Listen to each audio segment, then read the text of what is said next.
Please welcome to the forum, Elon Musk, for a conversation with Bloomberg's Michelle Hussein.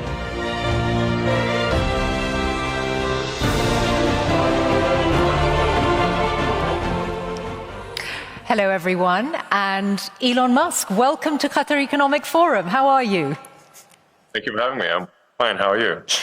Very well, thank you, and very pleased to have you with us. You know, among those here in the audience in Doha are some you will know, people who have backed you financially over the years. Since you last spoke here in 2022, a lot has changed in your life. You're not only running multiple companies, you were doing that then, but now you also have a role in government. So first of all, I hope you won't mind if from time to time I have to move you from one topic to another because we have a lot to cover in the time we have. That will be all right?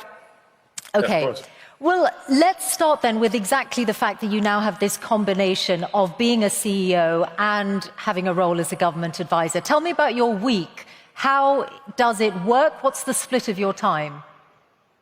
Well, I travel a lot. So I was in Silicon Valley yesterday morning. I was in LA yesterday evening. I'm in Austin right now. I'll be in DC tomorrow. I'll be there. Having dinner with the president tomorrow night, I believe. And then a whole bunch of cabinet secretary meetings, and then back to Silicon Valley on Thursday night. But I mean, the balance of your time, is it, well, clearly it's a lot, but is it still the case, as you said a while ago, that it's about 1 to 2 days a week on your government work? Yeah, that's correct. And what does that mean for your corporate life? Because if we start with Tesla, the company has suffered in recent months what you've called blowback.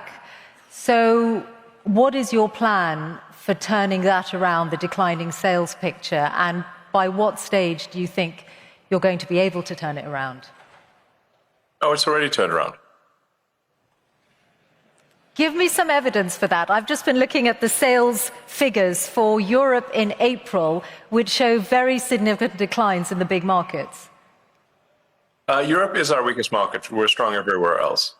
No, our sales are doing well at this point. We don't anticipate any meaningful sales shortfall, and obviously the stock market recognizes that, since we're now back over $1 trillion in market cap. So clearly the market is aware of the situation. So it's already turned around. But sales still down compared to this time last year? In Europe. In Europe, okay. And yes, but that's true of all manufacturers. There's no exceptions. Does that mean that you're not going to be able... Does that mean... The European market is quite weak. Okay, but you would acknowledge, wouldn't you, that what you are facing, okay, let's just take it as Europe, what you are facing is a significant problem. This Tesla was an incredibly aspirational brand. People identified with it, they saw it as being at the forefront of the climate crisis, and now people are driving around with stickers in their cars saying, I bought this before we knew Elon was crazy. And there are also people who are buying it because Elon's crazy, or however they may view it. So yes, we've lost some sales perhaps on the left, but we've gained them on the right. The sales numbers at this point are strong, and we see no problem with demand. So what do you... And I mean, you can just look at the stock price. If you want the best inside information, the stock market analysts have that, and our stock wouldn't be trading near all-time highs if it was not. If things weren't in good shape. They're fine. Don't worry about it. Okay. I was citing sales figures rather than share price. Well, tell me then how committed you are to Tesla. Do you see yourself, and are you committed to still being the chief executive of Tesla in 5 years' time? Yes. No doubt about that at all? Well, no, I might die. Okay, short of that. I can't be CEO if I'm dead, so there's a slight amount of... Does that mean that the value of your pay doesn't have any bearing on your decision? Well, that's not really a subject of discussion in this forum. I think obviously there should be compensation for if something incredible is done, that compensation should match that something incredible was done. But I'm confident that whatever some activist posing as a judge in Delaware happens to do will not affect the future compensation. This is the judge who twice struck down the $56 billion pay package that was awarded to you. I think the value on the current value of stock options. Yeah. Not a judge. The activist who is cosplaying a judge in a Halloween costume.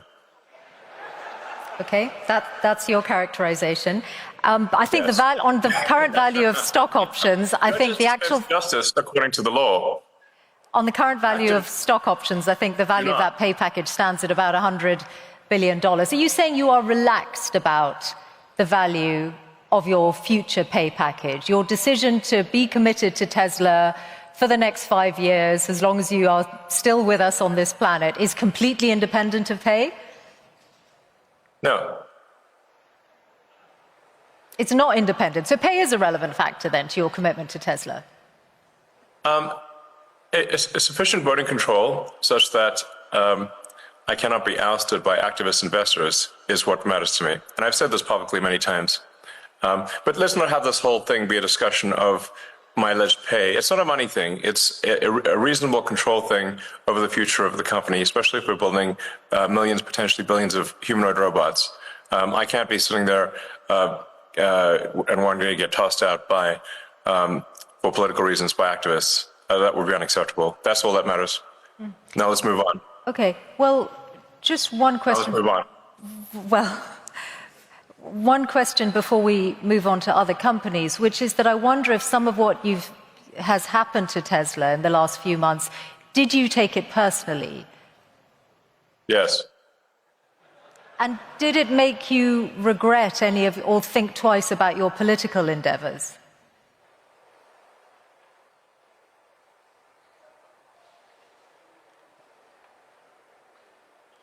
Because I did what needed to be done.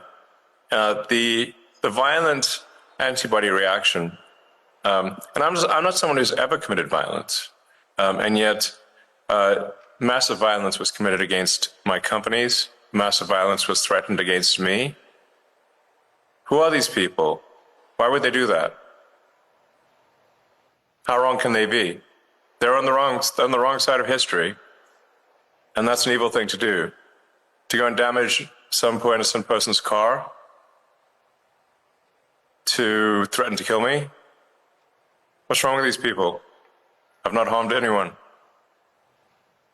So, something needs to be done about them.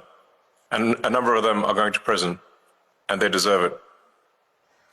And more will. You're referring to the attacks on Tesla showrooms, but I think... Yeah. Firing bullets into showrooms and burning down cars is unacceptable. Yeah. Those people will go to prison, and the people that funded them and organized them will also go to prison. Don't worry. But wouldn't you? We're coming for you. Wouldn't you?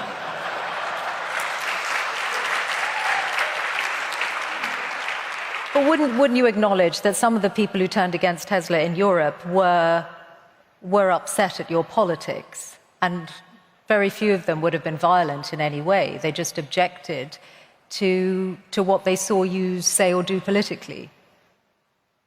Well, it's certainly fine to object to political things, but it's not fine to resort to violence and hanging someone in effigy and death threats. That's obviously not okay. That's absurd. That is in no way justifiable at all. In any way, shape, or form. And some of the legacy media nonetheless have sought to justify it, which is unconscionable. Shame on them. Let's talk about your other companies then and other business areas, SpaceX. I saw that you said in a speech at the West Point Military Academy recently that the future of warfare is AI and drones. And obviously defense is an increasingly booming sector with the state of the world at the moment. Do you see SpaceX moving into weaponized drones?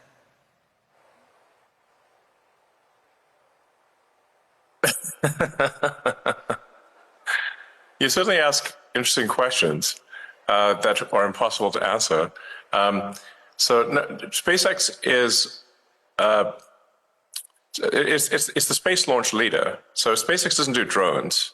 SpaceX builds rockets, satellites, and internet terminals. So SpaceX has a very dominant position in space launch. So of the mass launch to orbit this year, SpaceX will probably do 90%. China will do the half of the remaining amount, so 5%, and the rest of the world, including the rest of the US, will do about 5%. So SpaceX will do about 10 times as much as the rest of the world combined, or 20 times as much as China, and China is doing actually a very impressive job. The reason for this is that we are putting into orbit the largest satellite constellation the world has ever seen by far. So I think at this point, about maybe approaching 80% of all active satellites in orbit are SpaceX.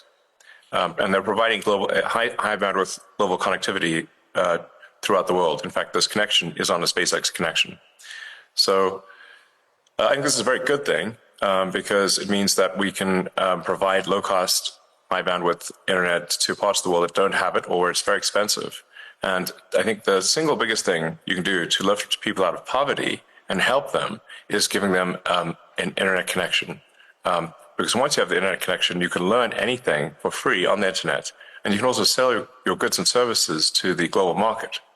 Once you have knowledge by the internet and the ability to engage in commerce, that this is going to greatly improve quality of life for people throughout the world, and it has.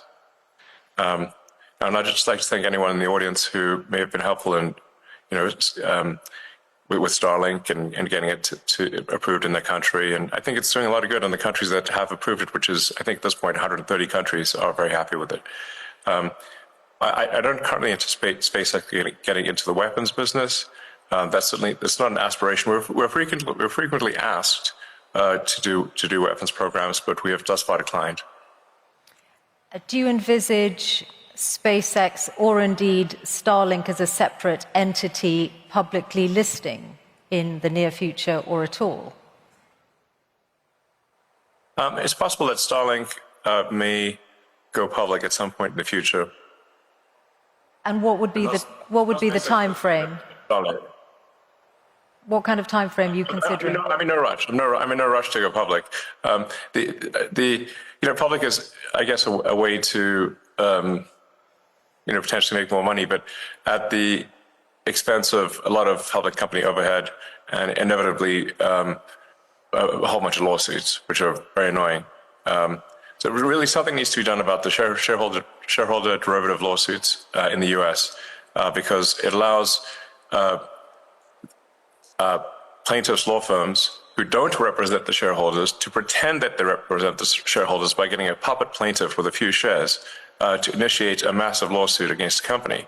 And the irony being that, extreme irony, that even if the class they purport to represent were to vote that they don't want the lawsuit would still continue. So how can it be a class action representing a class if the class would vote against it? And that's the bizarre situation we've got in the US. It's a dire need of reform. As anyone who's run a public company experienced this, it's an absurd situation that needs to change. Well, do you think Donald Trump might change it? You've certainly got his ear. I imagine that you've put this to him. Is this something you're trying to change before any Starlink IPO? Well, it would need a law to be passed. But the trouble being that you need 60 Senate votes, and the Democrats will vote against it. The plaintiff's bar is, I believe, the second largest contributor to the Democratic Party. That's the issue. At the state level, this can be solved. And I should say, Texas recently passed a law which, at least at the state level, made lawsuits much more reasonable because you have to get at least 1 in 33 shareholders to agree that they are part of a class of shareholders. 3%. Okay. This will really help with frivolous lawsuits. Okay. Let's talk about AI, which is in so many of your businesses and in all our worlds in different ways. It's one of the big changes, the development of generative AI, since you last spoke to this forum 3 years ago. You're in this space, of course, with Grok, which almost everyone will know. You co-founded OpenAI and then left, and you've obviously got a legal battle with OpenAI and Sam Altman. I wonder if you could say something about the status of that, because you were together in Saudi Arabia with the president last week, with Sam Altman. Together. In the same place at the same time? Sam was in the neighborhood. Okay, so does that mean you are pushing ahead with the lawsuit against OpenAI? Yes. So look, I came up with the name OpenAI as an open source and as a non-profit. And I funded OpenAI for the first roughly $50 million. And it was intended to be a non-profit open source company. And now they're trying to change that for their own financial benefit into a for-profit company that is closed source. So this would be like, let's say you funded a non-profit to help preserve the Amazon rainforest. But instead of doing that, they became a lumber company, chopped down the forest and sold the wood. You'd be like, wait a second, that's not what I funded. That's OpenAI. They've made some changes to their corporate structure, though, haven't they, since? In recognition of what you've said. And No, that's just what they told the media. Okay. They have partly walked back their plan to restructure the business. I guess that's made no difference to how you feel about it. So you're determined to see them in court? Of course. Okay. Well, that's certainly going to be one to watch. I also wanted to ask you about AI and regulation, because when you were here last talking to John Micklethwaite, you had some pretty strong words about the risk that AI poses, and you said that you really felt what the US was missing was a federal AI regulator, that something along the lines of the Food and Drug Administration or the Federal Aviation Administration. Now, you're clearly now in a zone where you're more on the cutting regulation side than wanting new regulators. So has your view changed on the need for an AI regulator? Well, it's not that I don't think there should be regulators. You can think of regulators like referees on the field in sports. There should be some number of referees, but that you shouldn't have so many referees that you can't kick the ball without hitting one. In most fields in the U.S., the regulatory burden has grown over time to the point where it's like having more referees than players on the field. And this is a natural consequence of an extended period of prosperity. It's very important to appreciate this. This has happened throughout history. When you have an extended period of prosperity with no existential war, there's no cleansing function for unnecessary laws and regulations. So what happens is that every year more laws and more regulations are passed because legislators are going to legislate, regulators are going to regulate, and you'll get the steady pile of more and more laws and regulations over time until everything is illegal. And let me give you an example of a truly absurd situation. Under the Biden administration, SpaceX was sued for not hiring asylum seekers in the U.S. Now, the problem is it's actually illegal for SpaceX under ITAR, International Traffic in Arms Regulations, to hire anyone who is not a permanent resident of the United States, because the premise being that they will take advanced rocket technology and return to their home country if they're not a permanent resident.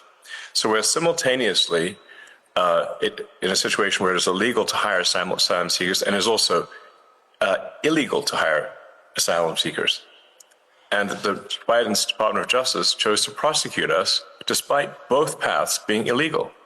Damned if you do, damned if you don't. But my question was specifically about a regulator for AI, which you said 3 years ago was needed, and you said we need to be proactive on the regulation of AI rather than reactive. Have you changed your mind on that? No, of course not.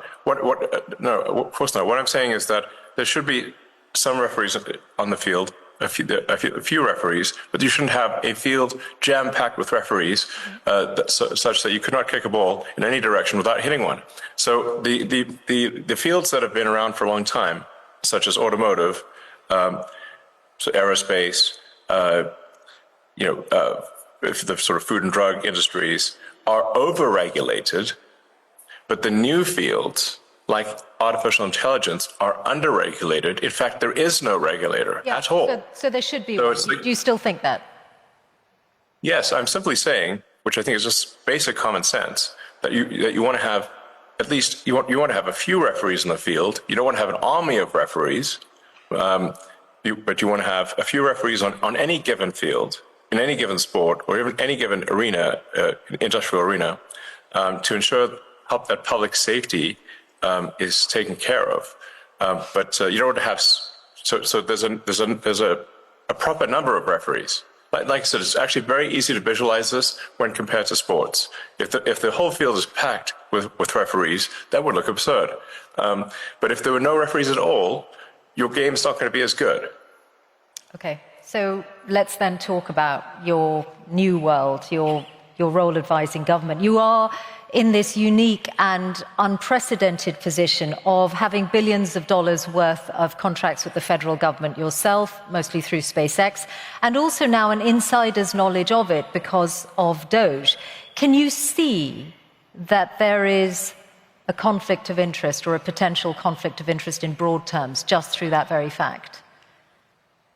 I don't think so, actually. There have been many advisors throughout history and the U.S. government and others who have had economic interests. And I am simply an advisor. I don't have formal power. And that's it. The president can choose to accept my advice or not. And that's how it goes. If there's a single contract that any of my companies have received that people think is somehow not was awarded improperly, it would immediately be front-page news, to say the least. And if I didn't mention it, certainly my competitors would. So if you're not seeing that, then clearly there's not a conflict of interest. There's another way, though, to look at it, that, for example, you have many competitors, whether it's companies like Boeing or companies who would like to do more of the kind of work you do for NASA, Blue Origin, Rocket Lab, and because Doge is in every federal government department, you or people who work for Doge, and you are the driving force behind it, have an insight into those companies' affairs and those companies' relationships with the federal government. No, all we do is we review the organization to see if the organization has departments that are no longer relevant, and then are the contracts that are being awarded good value for money? In fact, frankly, the bar is not particularly high. Is there any value for money in a contract? And if there isn't, then we make recommendations to the secretary. The secretary can then choose to take those actions or not take those actions, and that's it. And then any action that is as a function of Doge is posted to the Doge website and to the Doge.gov or at Doge handle on the X platform. So it's complete transparency, and I have not seen any case where, to the best of my knowledge, there's even been an accusation of conflict, because it is completely and utterly transparent. Okay. That's it. And what about the international dimension? Now, let's think about Starlink. Starlink is obviously a very, very good internet service. It's sought after all over the world. It's critical to the front line in Ukraine. It has also had more contracts coming its way, and there is some evidence that companies are allowing access to it because they want to be close to the Trump administration and send the right signal. So Bloomberg broke news today that the South African government is working around the rules on black ownership in order to allow Starlink in, and that is being done on the eve of the visit that President Ramaphosa is going to make to the White House. Do you recognize that as a conflict of interest? No, of course not. First of all, you should be questioning why are there racist laws in South Africa? That's the first problem. That's what you should be attacking. It's improper for there to be racist laws in South Africa. The whole idea with what Nelson Mandela, who was a great man, proposed was that all races should be on an equal footing in South Africa. That's the right thing to do, not to replace one set of racist laws with another set of racist laws, which is utterly wrong and improper. So that's the deal, that all races should be treated equally, and there should be no preference given to one or the other. Whereas there are now 140 laws in South Africa that give that basically give strong preference to if you're a black South African, and not otherwise. And so now I'm in this absurd situation where I was born in South Africa but cannot get a license to operate in Starlink because I'm not black. Well, it looks Does like that that's seem about. right to It you? looks Does like seem that. Right to you? Looks like that's about to change. I just asked you a question. Please answer. Does that seem right to you? Well, those rules were designed to bring. Yes or no? Those rules were designed to bring about an era of more economic equality in South Africa, and it looks like the government has found a way around those rules for you. I asked you a question. This is your interview. Everyone wants to hear from you. I asked you a question. Yes or no? Not Racist for me. Laws, yes or no? Not for me to answer. I have got a question for you about your government work, though, and the amount of savings. Why do you like racist laws? This is not for me to answer. Come on. Yes, it is. Now, you wouldn't be trying to dodge a question. You have to ask a question. I answer my question. No, you answer mine. I think if you... I'm sure you can have that conversation directly with the South African government if you want to. I want to ask you about the total... I can't believe it. That's not good. I want to ask you about the total amount... Why do you love racist laws? I want to ask you about the total amount that you're planning to save through Doge's work. Before the election, you said it was going to be at least 2 trillion. The number currently on doge.gov is $170 billion. That's a big change. What happened to the 2 trillion? Well, do you expect it to happen immediately? Well, is it going to happen? Because Doge is supposed to run till next July. I mean, your question is absurd in its fundamental premise. Are you assuming that on day, within a few months, there's an instant 2 trillion saved? No, I'm not at all. I'm just asking, is that still your aim then? Is it still your aim to get to 2 trillion? Have we not made good progress given the amount of time? That's exactly what I'm asking. So is it still your aim to go from 170 billion to 2 trillion? The ability of Doge to operate is a function of whether the government, and this includes the Congress, is willing to take our advice. We are not the dictators of the government, we are the advisors.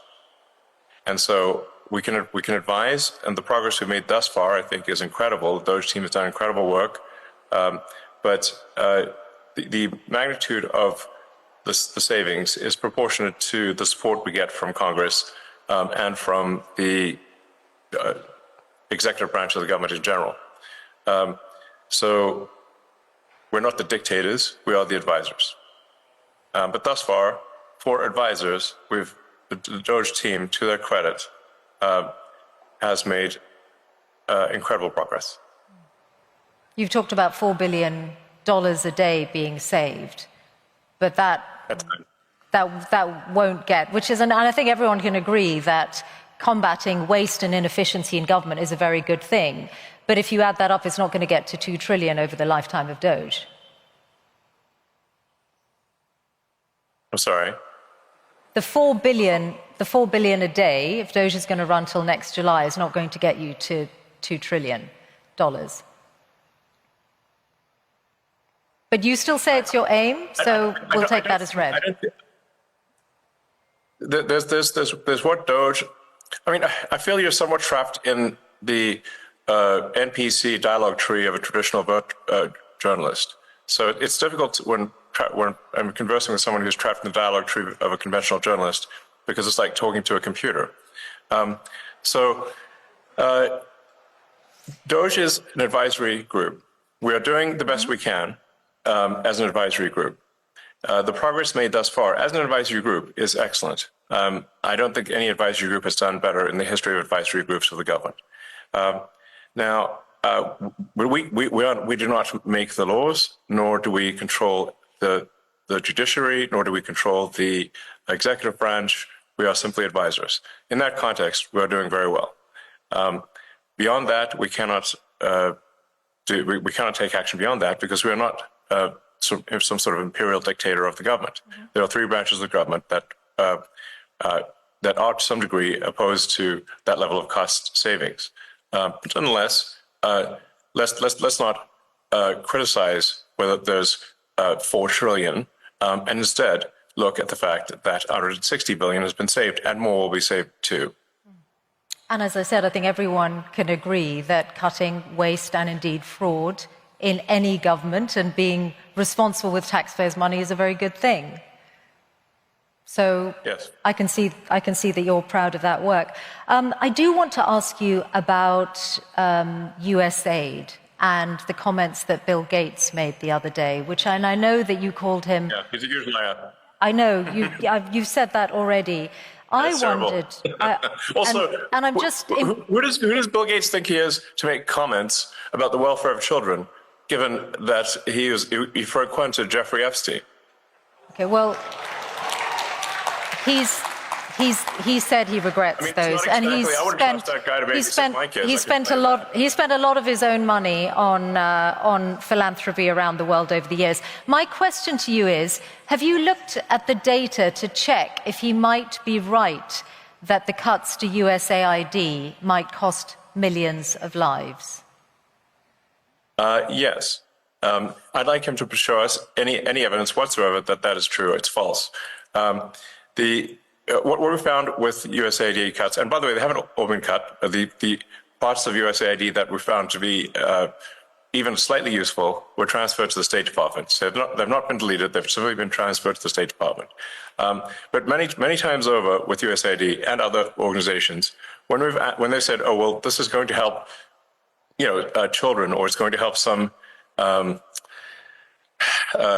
Disease eradication or something like that. And then when we ask for any evidence whatsoever, I say, well, please connect us with this group of children so we can talk to them and understand more about their issue. We get nothing.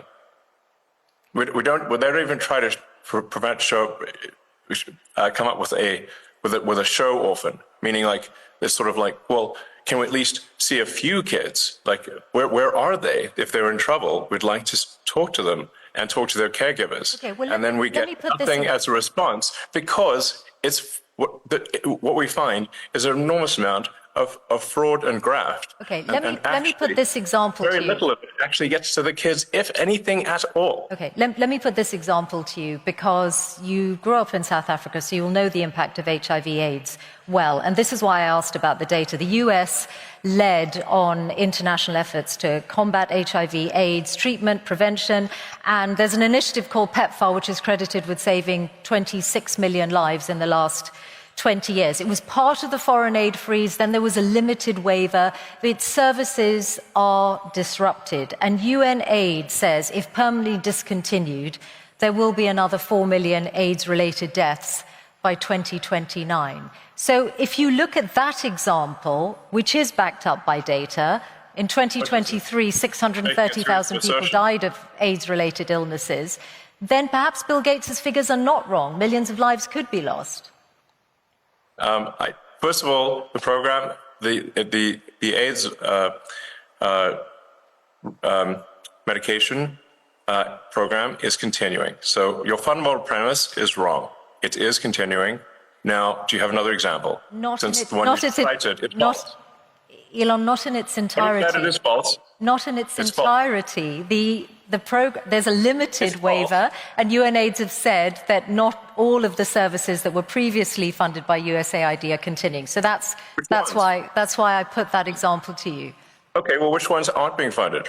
I'll fix it right now. Okay, well, actually, they're all on the UNAIDS website, so you'll be able to see them. But mostly they are to do with. Mostly they are to do with prevention, and for example, the rollout of a drug called lenacapavir, which was hailed as one of the biggest breakthroughs against AIDS for many years, which came out last year. So if you are, perhaps, I'm sure UNAIDS would be delighted if you're able to look at that again. Yes, but if in fact this is true, which I doubt it is, then we'll fix it. Okay, fine. So finally, your political influence. I wondered whether you have decided yet how much you're going to spend on the upcoming midterms. you spent a lot more money on the last US election than you envisaged when you were speaking here 3 years ago. Are you going to continue to spend at that kind of level on future elections? I think in terms of political spending, I'm going to do a lot less in the future. And why is that? I think I've done enough. Is it because of blowback? Well, if I see a reason to do political spending in the future, I will do it. I do not currently see a reason. Okay. What about political influence beyond the US? How often do you speak to President Putin? I don't speak to President Putin. You've never spoken to President Putin? I was on a video call with him once about 5 years ago. Okay. That's the only. Why would you think I speak to President Putin? Oh, you must. I get it. Because you believe the legacy. Actually, I've heard you speak about it. For example, in your West Point speech, you said, "Oh, I challenged President Putin to was it an arm wrestle?" And I know the Wall Street Journal has reported your reported conversations. Oh, yes. If you're saying they haven't happened other than once, I'll take that as read.